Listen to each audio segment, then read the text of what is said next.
Sa aking mahal na mga kababayan, nais kong ibahagi ang ibang magagandang balita.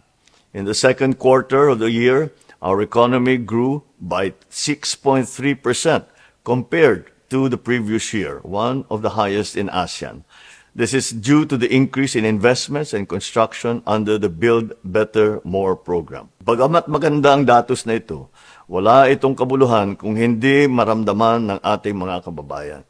Kaya't patuloy ang ating pagbibigay ng sapat at kalidad na trabaho. This June, the unemployment rate dropped to 3.1%, one of the lowest on record for the last 2 decades.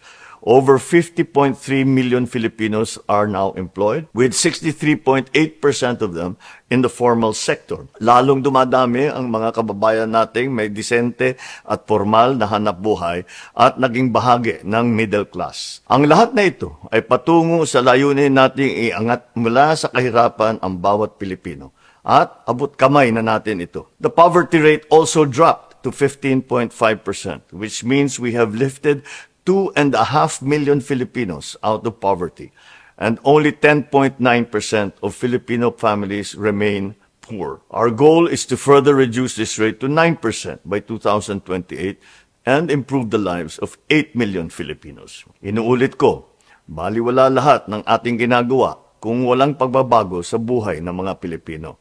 So I assure you, this government will continue to invest in job-generating infrastructure, social protection programs, health, and education for all Filipinos. We will not rest on our laurels, but use them to propel us forward into social and economic transformation.